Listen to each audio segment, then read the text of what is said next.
naka-live ka na din? Yes po, go ahead po. Okay po. Ayan po. Ayan po, good morning, good afternoon, and good evening po sa ating lahat. And again, welcome sa Anak Zoom meeting. And we are so blessed that we are all here again, praising our Lord, glorifying Him on the message that we are about to hear today. And also, hello po sa mga nasa Facebook Live. Welcome again, and let's be blessed for the message na ating pong mapapakinggan po ngayong tanghali na to. Para sa ating pong programa, ang ating pong mga participants ngayong araw na to, Wednesday, ang ating pong opening prayer, ipagkakalob po ni Sister Ria Incognito. And of course, ang ating pong special song will be given by Sister Ampi Garcia. Ang ating pong speaker, walang iba, kundi po si Brother Benny Pelomino. At ang ating pong appeal song ay pagkakaloob ni Mama Perla Ramos. At ang ating pong intercessory prayer will be given by Sister M. Scalica. Ayan po.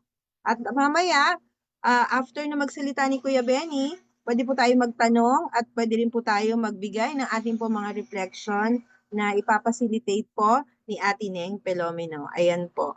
Ibigay na po natin ang atin pong opening prayer. Andiyan na ba si Sister Ria? Sino po ba pwedeng mag-opening prayer? Jen? Sige po, tayo po ay manalangin. Panginoong Diyos, dakila at makapangyarihan ka po sa lahat na may-ari po ng aming buhay. Lubos po kaming nagpapasalamat sa oras po na ito, Panginoon. Ninyo po kami muli tinipon dito po sa Anak Platform.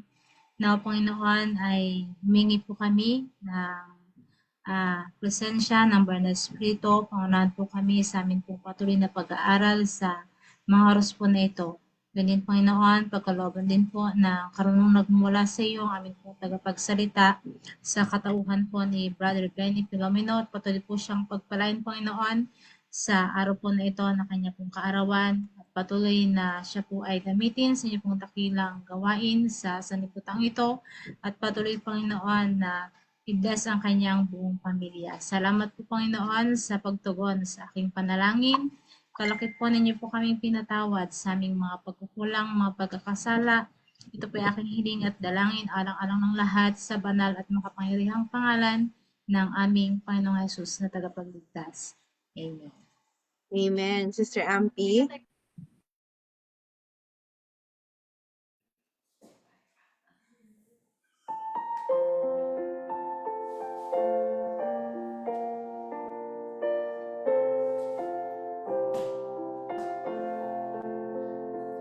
I love to tell the story of unseen things above, of Jesus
Ayan. Thank you so much, Sister Ampi, sa magandang awit.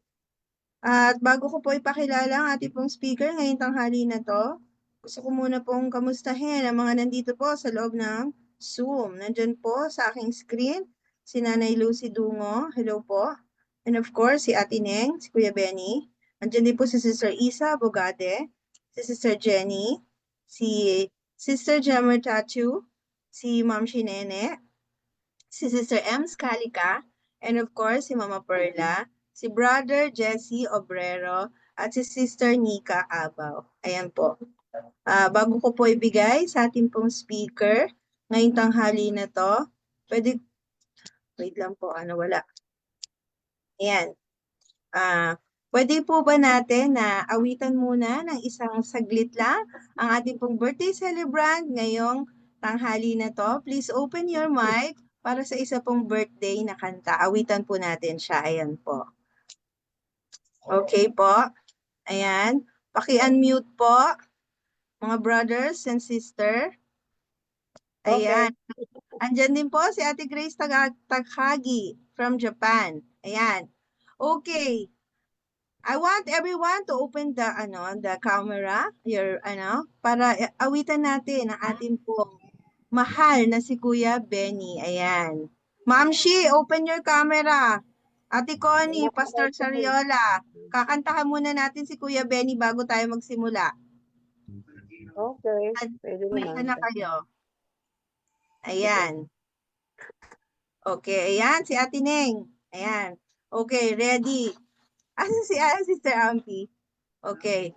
1, 2, 3. Happy Happy birthday birthday to you. Happy birthday to Birthday. you.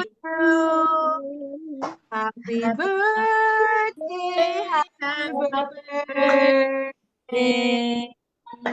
Happy birthday to you. Ayan. Thank you so much mga kapatid. At ibigay ko na po ang pagkakataon sa ating mahal na si Kuya Benny. Ayan po, Kuya Benny. Okay, thank you so much sa inyong pagbati. Salamat sa inyong pag-awit. Salamat sa kabutihan ng Panginoon na tayo ay patuloy na pinapatnubayan bawat isa sa atin at tayo ay merong kalayaan ng pagsasalita at pag-aaral ng salita ng Diyos. Happy birthday din sa inyong lahat. Same to you all. Sana all. Okay? So ngayon, mga kapatid, pahingin ng relo dyan para matansya ko kung ilang minuto na ako. Anyway, meron naman ako dito.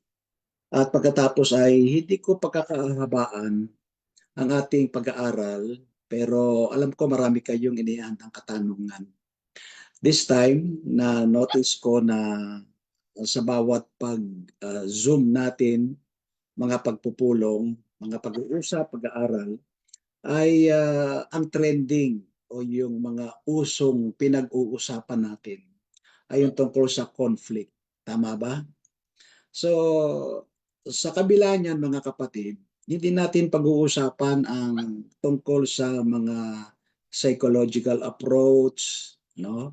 Although ang bawat isa sa atin ay mayroong kani-kaniyang talento na binigay ang Diyos. Alam ba ninyo na talent din yan? Yung nagbibigay ka ng payo sa mga kapatid, sa pagitan ng mga hindi pagkakaunawaan, conflict, napakaraming klaseng conflict.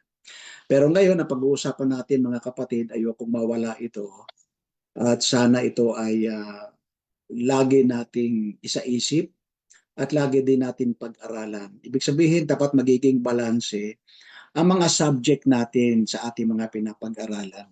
Kasi kung hindi balanse, ay hindi magiging maganda rin ang ating relasyon sa kaalaman. Kapag tayo ay kinulang ng kaalaman at hindi balanse, apektado ang relasyon natin sa tao at sa Diyos. At gayon din sa ating mga sarili, maring mahirapan din tayo na iugnay yung mga bagay na nararapat para sa ating buhay. Now, ang source lahat ng conflict mga kapatid ay gusto kong iduksong sa kasalukuyang kaisipan, no? Na marami tayong mga conflict sa buhay. Pero alam ba ninyo mga kapatid, saan lahat galing yan? Bakit may mga conflict tayo sa ating kapwa, sa church, sa komunidad, o anumang mga pangyayari? Sa loob ng iglesia, merong mga nakatalagang tao na sila yung mga peacemaker pagdating sa mga conflict. Tulad ng sinabi ko, gift din yan. Pero gusto kong dalhin kayo sa isang kaisipan na ito ay may kinalaman sa, nabasa niyo ba yung Great Controversy na mayroon change title na The Great Conflict? So doon tayo mag-aaral ngayon. Ito yung pinakadakilang conflict. Ang dahilan, tandaan nating mabuti mga kapatid, ang pag-aaway ni Satanas at ni Kristo, ito ay palala ng palala. Palaki ito ng palaki. Mag-wars pa ito. Ibig sabihin, dinadala tayo ng Panginoon sa isang senaryo kung saan dapat makapag-produce tayo ng mga bagay na ano ang ating gagawin upang tayo ay hindi matisod. At sa dulo ng conflict, mga kapatid, sa final round, dapat nakatayo pa rin tayo. Now, yung change title ng Great Controversy, The Great Conflict, it is between good and evil. Madalas kong binabanggit, it is a conflict or it is a great controversy between good and a seemingly good. So, yun muna yung gagamitin natin. Seemingly good. Ibig sabihin, ang isang matagumpay na deception ni Satanas ay dalhin tayo sa isang bagay na tila baga totoo, tila baga hindi masama, kaya ipinagpapatuloy natin. Isang conflict sa ating sarili, yung mga salitang hindi naman yata kasalanan to, okay lang ito. So ang tawag dyan, may tila matuwid sa paningin ng tao, pero ang dulo nun ay kapahamakan. Now, titignan natin mga kapatid, kasi ito ay review lamang ng ating mga pangunahing doktrina. It is about the law, it is about the Sabbath, at ang dulo nito mga kapatid, it is about our character. At ang ating mga attitude, ang ating mga conflict, kapag dumarating tayo sa isang pagkakataon, susubukin yung ating karakter pagdating ng conflict. Tandaan natin yan mga kapatid. Bakit nagkakaroon ng conflict? Pag nasubok ang karakter mo, dahil sa conflict na yan, doon natin maipapahayag sino tayo sa harapan ng Diyos. Diyan mo rin makikita na sino ako. At doon mo rin marirealize kung matitisod ka at nagsisi ka, marirealize mo, ito pala yung aking kalagayan. So mga kapatid, fasten your seatbelt at maglalakbay tayo sa isang lugar kung saan ang ating mga karakter ay susubukin. Now, if you have your book, The Early Writings, familiar ba kayo dito sa aklat na ito? Unang sinulat. Gagamitin ko itong illustrations na ito mga kapatid para maging sentro ng ating pag-uusapan. Alam niyo noong January 5, 1849, from the book of Early Writings, may title na The Sealing, Pagtatatak. Ngunit bago ko basahin ito, nais kong ipaliwanag itong may kinalaman sa sealing, pagtatatak. Sa isang banda kapatid, ito ay may kinalaman sa isang proseso na kung sakaling dumating ang final conflict, hindi ka mawiwindang. Medyo mabigat yung Tagalog na yon. Hindi ka maliligaw. Hindi ka lalaglag, hindi ka matitisod. So yung seal, napaka-importante. Hindi ka basta bibigyan ng seal nang wala kang ginagawa. Ang tatanggap nito ay ang karapat-dapat lamang. Ngunit, paano natin mag-gauge o makikita? Ikaw din mismo sa sarili mo. Dahil gusto natin matatakan tayo, kinakailangan ng isang tatak. So ito'y doktrina natin mga kapatid, ibinabalik lang natin itong magandang usapin na ito. Now, mamayang konti papaliwanag natin yung tungkol sa conflict tsaka yung sealing. Babasahin ko muna itong isang magandang istorya na ipinakita kay Ellen White noong January 5, 1849. Kung kayo ay nakinig kanina o kagabi, may kinalaman ito sa aking paksa. Sabi ko nga ipaparto ko ito kasi this is the most requested topic. Opo, kasi maganda itong pag-usapan. Now, noong January 5, 1849, sa panahon ni Ellen White, nagkaroon siya ng pangitain. So, naniniwala tayo in the last days, there will be a last day church. In the last day, there will be a last day church and meron din tayong the last day prophet.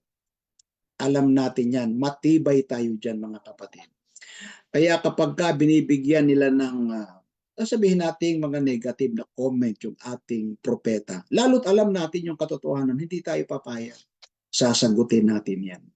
At yan ang mga ilan sa mga trending ngayon na bibigyan natin ng pansin para linawin. Now, noong January 5, 1849, sa isang bahay ni Brother Beldens o sa Beldens family sa Rocky Hill, Connecticut, ang Holy Ghost ay dumating kay Ellen White. Sabi niya rito, and the Holy Ghost fell upon us. So hindi lamang sa kanya kundi sa grupo mismo, no? Sa buong iglesia, sabihin natin, sa isang tahanan. Pero ang isang prioridad ng senaryo ay ibinigay kay Ellen White. Ipinakita sa kanya na yung Holy Spirit ay tumahan sa kanilang kaligitnaan habang sila'y sumasamba. At ito ay araw ng Sabat.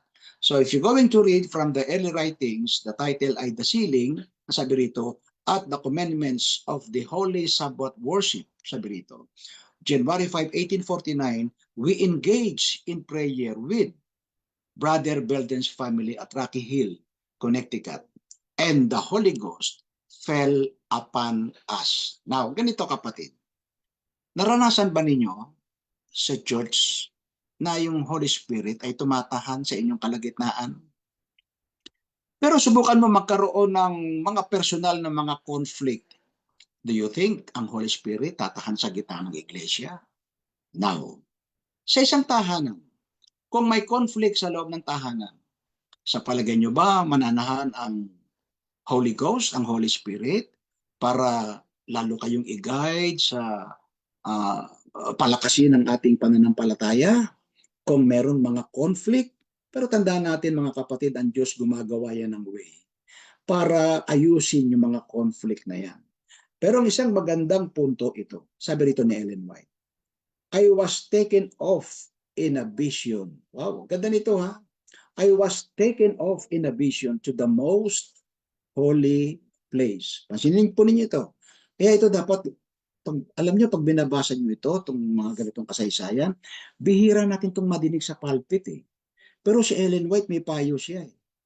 Hindi lamang siya. Kung ating papasinin lamang, ang Biblia, particular ang Daniel and Revelation, nagtuturo yan na dalhin tayo sa isang magandang kasaysayan ng bayan ng Diyos, ng iglesia, lalong-lalo na sa ating henerasyon. Ang ating sitwasyon mga kapatid bilang Seventh-day Adventist, talagang nakaguhit ito. Nakadesign talaga ito ng Diyos na may nalabing iglesia, may propeta sa huling araw, mayroong pagpapakita tulad nito ng istoryang ito para ang church ay lumakas at ma-equip sila sa pananampalataya. Teka muna mga kapatid ha, hingi lang ako ng excuse sa sandali.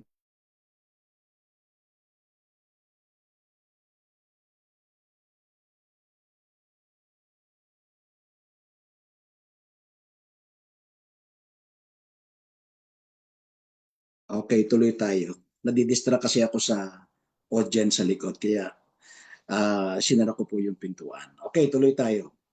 Now, ganito mga kapatid. Gusto kong dalhin kayo sa isang kaisipan na itong ating pagsama-sama bilang mga anak ng Diyos, bilang kaanib ng iglesia, bilang may mga katungkulan sa church at naniniwala tayo na ito yung tunay na iglesia, itong mga Zoom meeting kagaya nito mga kapatid, extension lamang ito kung saan tayo nanggagaling. Sino tayo at ano ang gawain natin kung saan tayo nakadesignate. Nakuha niyo mga kapatid, ibig ko sabihin? Kaya gusto ko magkaroon tayo ng isang mas extend pa natin. Sabihin natin mag-second mile tayo ng pag-aaral pa para makita natin sa pamamagitan ng pananampalataya na itong church na ating kinalalagyan at ang ating kinakatawan, mayroon tayong mahalagang bahagi na dapat sa puntong ito, umuunlad tayo sa pananampalataya at tumitingin tayo sa mabilis na mangyayari sa future after today. Alam niyo siguro ibig ko sabihin mga kapatid. Now, bago ko ituloy ito kapatid, itong aking pagbibigay ng emphasis, are you familiar with Agenda 2025? Familiar ba kayo that was few years ago, ang mga scientists, ang mga leader ng mga bansa, ang mga international studies regarding sa ekonomiya, politika, maging ang pangrelihiyon. Napaka-prominente at napakalaking usapin yung year 2025. Imagine mga kapatid, 10 years ago, siguro hindi lang, sabihin natin higit pa dyan, anong mangyayari sa 2025? Sabi nila, isang bagay ang mangyayari, isang agenda ang gugulat sa mundo. Hindi lamang sa mga tinatawag nating pagdating sa mga iba't ibang pangyayari, kundi mayroon talaga silang itinatalaga ang mga kilala at nagpapagalaw ng mundong ito, kapatid. Sabihin na natin yung mga pinakailit, pinakamayaman, kung sino man sila, na kayang kumontrol ng sanlibutan dahil sa kanilang malalaking kayamanan, kapangyarihan, impluensya, power. Sila itong nagtalaga ng 2025 agenda. Year 2025 agenda. Ngayon, habang ang mundo natin ay approaching sa year ng 2025, meron silang isang bagay na na-surprise sila. Alam nyo kung ano yun mga kapatid? Yung pagdagsa ng malakihang pagbaksak ng ekonomiya. Yung kalamidad. Alin pa? Yung paglago at paglaki ng napakaraming masasamang tao sa mundong ito. Nakuha niyo ibig ko sabihin? Ikatlo, itong sorpresa na nangyayari. Sabagay, nakahanda naman sila dito mga kapatid. Yung banta ng gera. Ang sabi ng mga tao, kahit sino, ang year 2025, ang pinaka-worst. Are you aware mga kapatid? Aware ba tayo na pinaka-worst ito? Yes, naniniwala tayo. Pero ang punto dito mga kapatid, aware ba kayo tungkol sa pananampalataya at relasyon natin sa Panginoon na ginagalawan ngayon sa mundong ito? Now, balik tayo doon sa Agenda 2025. Merong isang direktor, merong isang kaisipan o idea na pinagmulan nito. Ito yung nagpapagalaw ng mundo mga kapatid. Alam nila, well, sabihin natin, alam ko sasangkayon ng iba dyan tungkol sa pagdating ng pandemic, pagdating ng COVID, vaccination, etc. Ang dami niyan. Mga kapatid, lahat yan nakaguhit. Plano na sinasabing i-depopulate ang mga tao. Maraming mamamatay. Well, nakastick yung ating isipan. Seemingly true. Nakikita natin, maaring sabihin natin, ang iba hindi naniniwala, pero mga kapatid, majority na ng tao ngayon sa mundo naniniwala sa sistema na yan. Now, sa punto na yan, dahil ito'y nagtatagal and then nagpa-progress siya, hindi ba ninyo napansin mga kapatid na tayo nagiging stagnant kahit mayroong mga nakakatakot na tanawin sa mundong ito? Nagiging stagnant tayo in terms of nalilibang tayo, papaano tayo magkakaroon ng magandang pamumuhay, ekonomiya. Well, sinabi sa Biblia, occupy till I come.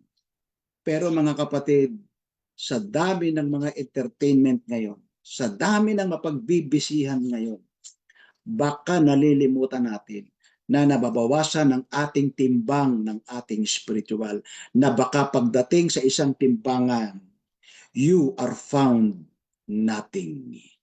At nasumpungan kang ikaw ay kulang. Now, ano ang relasyon ng istoryang ito na kinukwento ko sa inyo noong January 5, 1849? Mga kapatid, ipinakita kay Ellen White ang future ng church. At ang future na ito, walang iba mga kapatid, kundi ngayon exactly. Pakinggan nyo. Sabi rito, dumating ang Holy Spirit sa aming kalagitnaan habang kami nananalangin, sumasamba araw ng Holy Sabbath Day, where I saw Jesus is still interceding in the most holy place, katulad ng karanasan sa Israel. On the bottom of his garment was a bell and pomegranate. Ano ibig sabihin nito? Kasi yung mga saserdote sa loob ng sanctuary, meron silang bell. Ano ang significant ng bell? Tumutunog yun. Papapansin mo, meron pang mga kulay blue yung kanilang ilang bahagi ng kanilang mga suot. It represent the moral law, the Ten Commandments, the God's character. Pero bakit nakadiin dito yung bell? Buhay pa rin ang saserdote sa loob ng sanctuary kapag siya ay naglilingkod. Kapag tumigil na yung bell, hindi na naglalakad yung saserdote, ibig sabihin something happened to him. So papasok ang sino man dapat pumasok. And then i-check. Pero ang ating Panginoon, hindi siya hindi siya titigil. Patuloy ang pagtunog ng bell. Then I saw, ano ibig sabihin nito? Then I saw Jesus still doing his mediation between God and human. Now, pakinggan niyo. Then I saw that Jesus would not leave, hindi siya aalis sa most holy place, pakinggan niyo ito mabuti, until every case was decided either for salvation or destruction. Tanungin natin ang sarili natin. Ako, tinatanong ko din ang sarili ko. Nagkakaroon ba tayo ng isang pagkakataon na iniisip natin, ligtas kaya ako? O mapapahamak ako? You see? Bagamat na meron lagi nagsasabi, are you saved? Di ba ganyan? Anong sagot natin? Iba-ibang mga sagot natin. Now, sabi rito, then I saw Jesus would not leave, hindi siya alis sa most holy place, until every case was decided, either for salvation or destruction.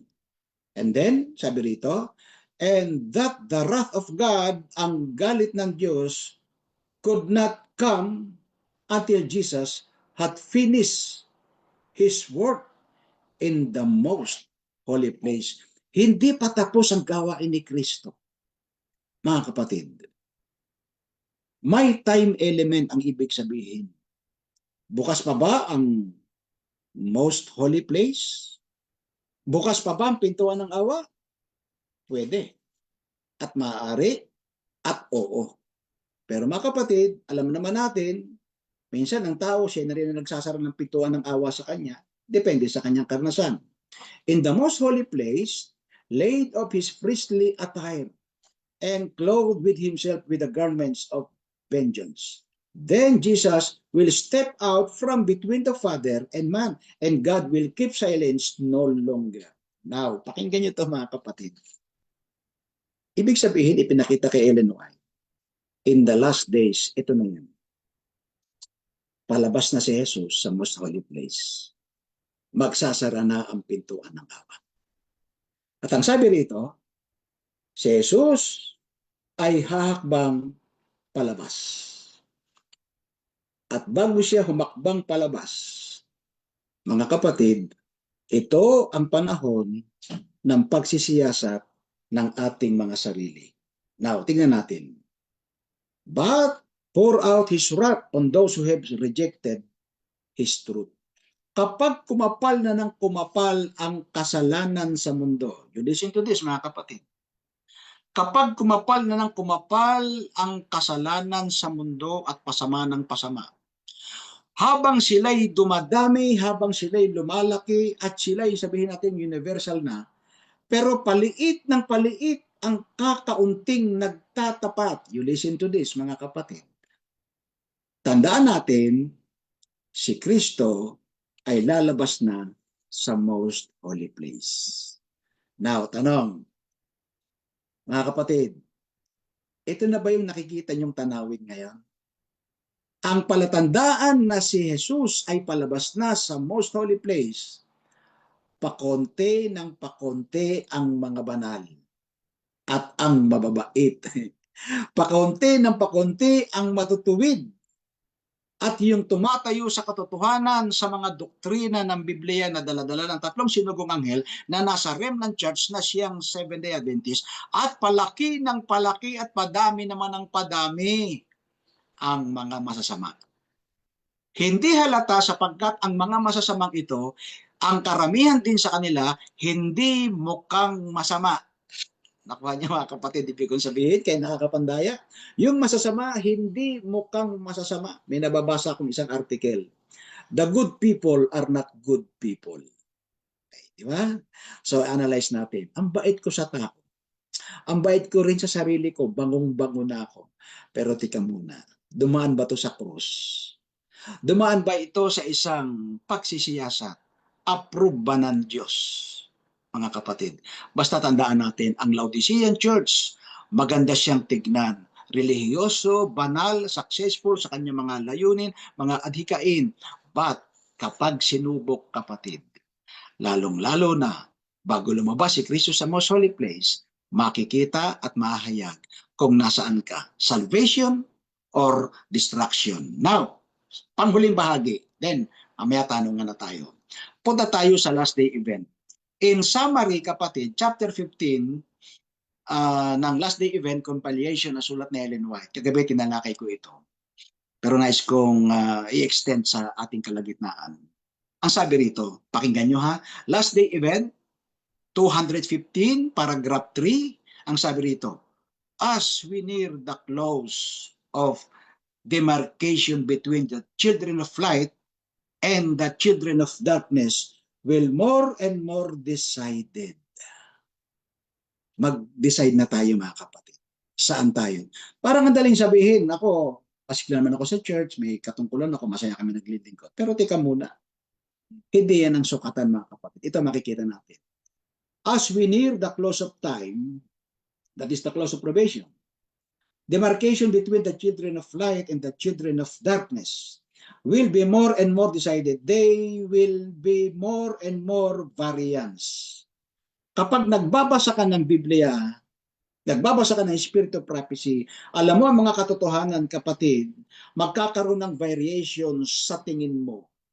Para ma-detect mo, ma-discern mo, wala kang madadahilan kung mapapahama ka.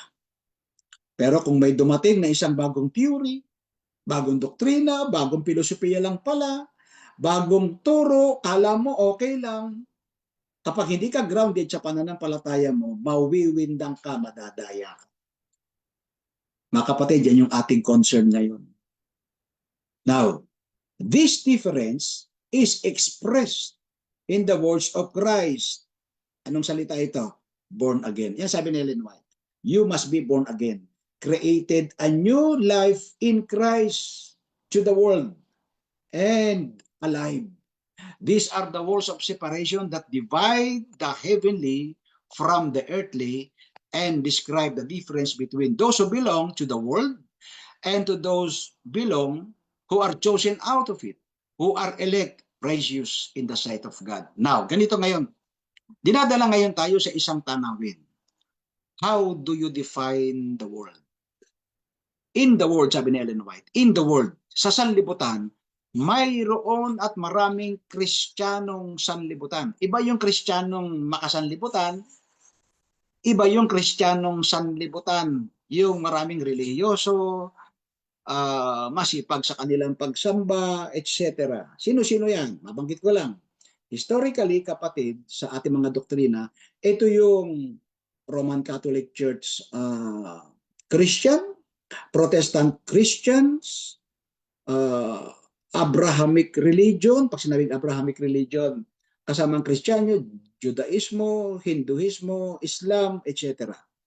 Pero meron tinatawag na Christian world. Pag sinabing Christian world, mga kapatid, meron na siyang isang kahulugan sa kanyang termino na kapag ka nag-join na ang mga kamay ng lahat ng mga relihiyon, pagano man sila, Kristiyano man sila, tinatawag silang Kristiyanong taga-sanlibutan.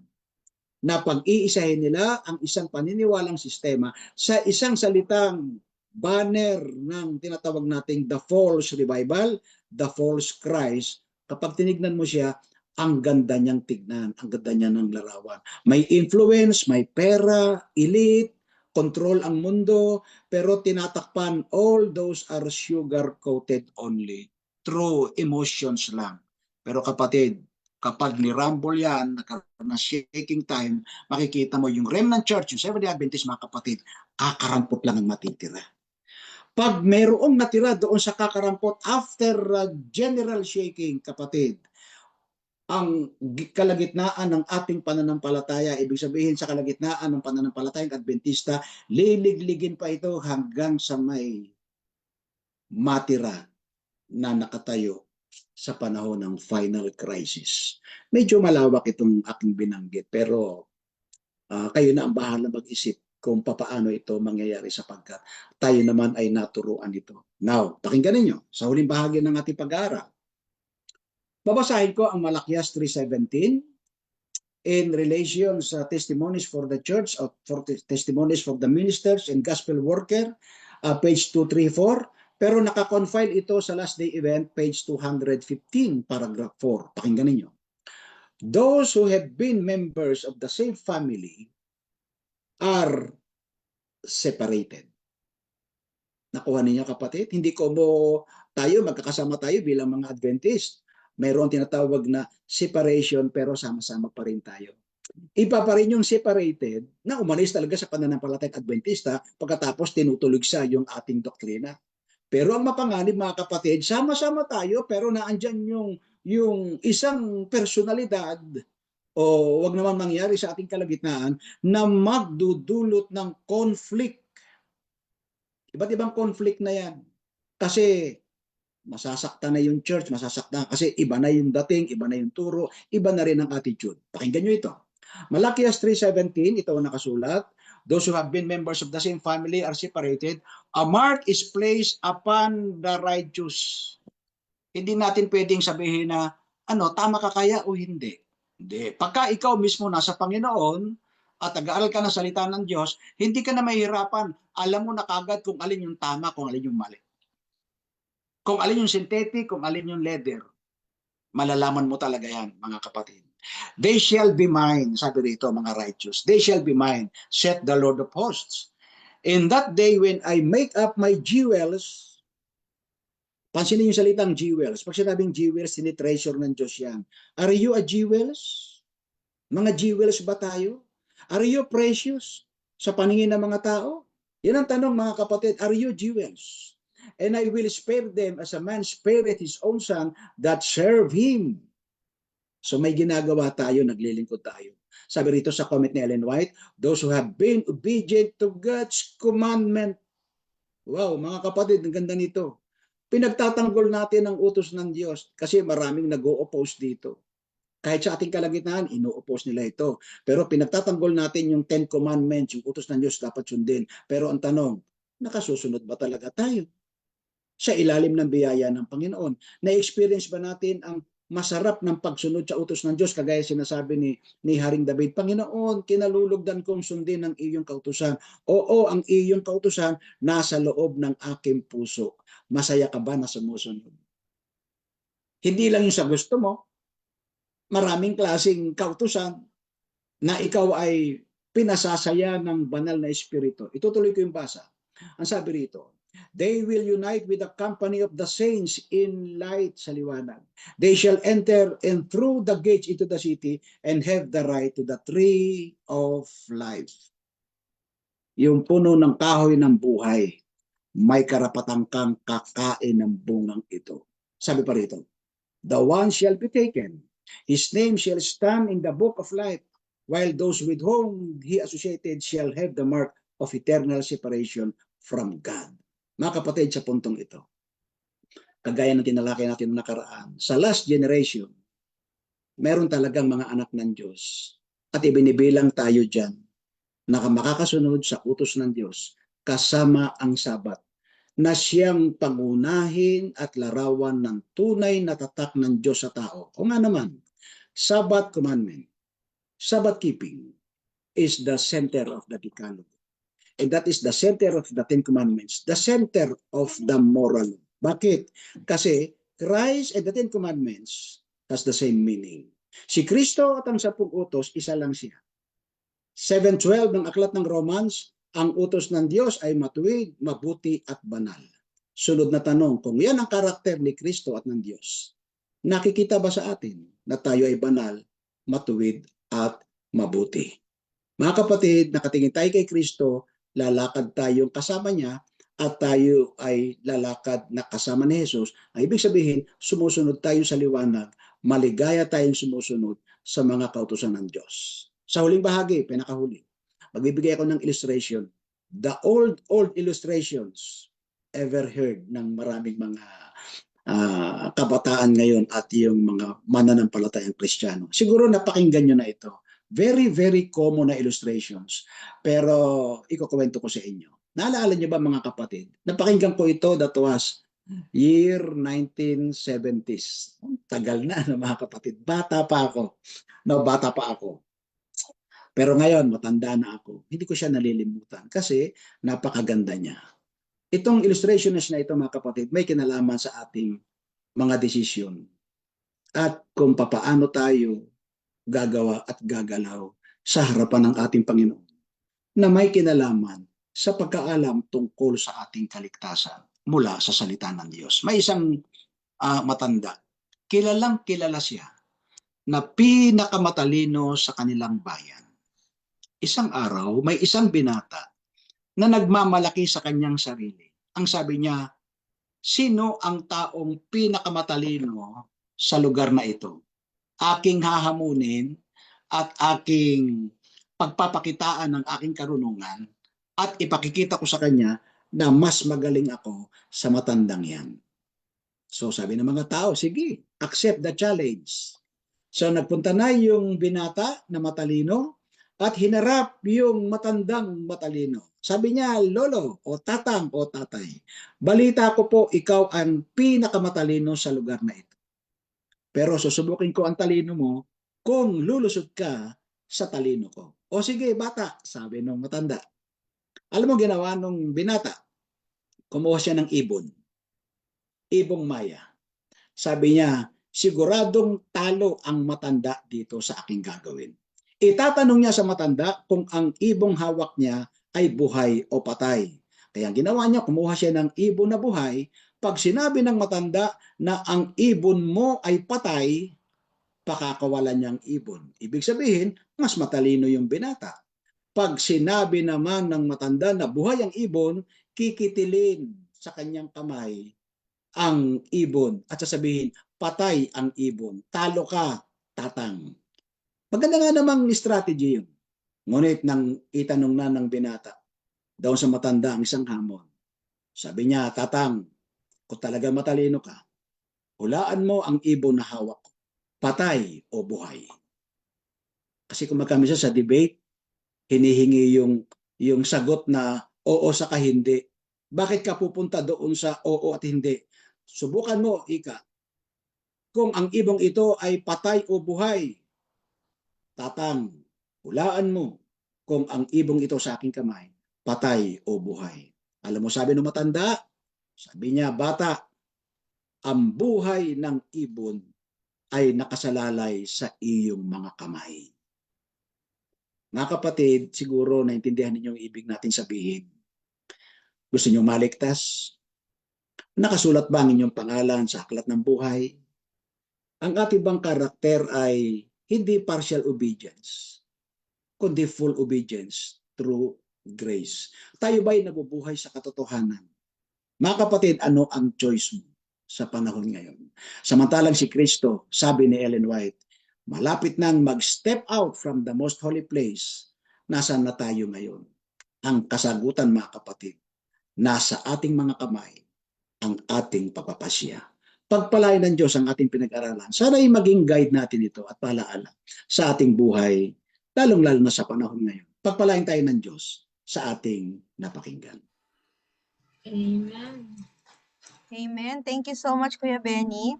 At para po sa ating appeal song, ready ka na po, Mama Perla? Sige. Sige po. Narinig niyo po? Opo. Sige. My faith has found a resting place, not in a man-made grave. I trust the ever-living one, that he for me will plead. I need no other evidence. I need no other plea.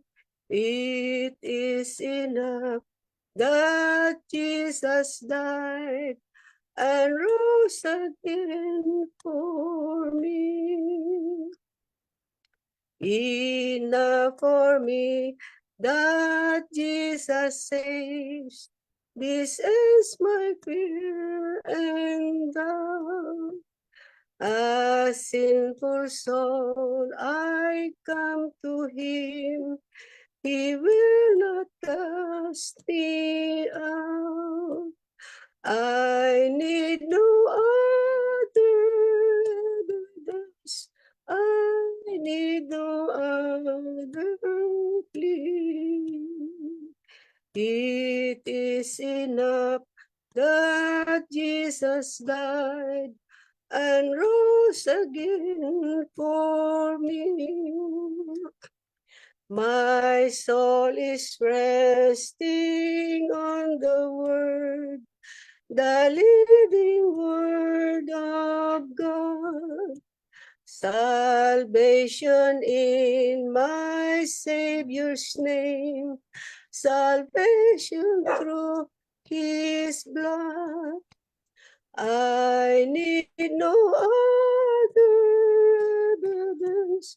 I need no other plea.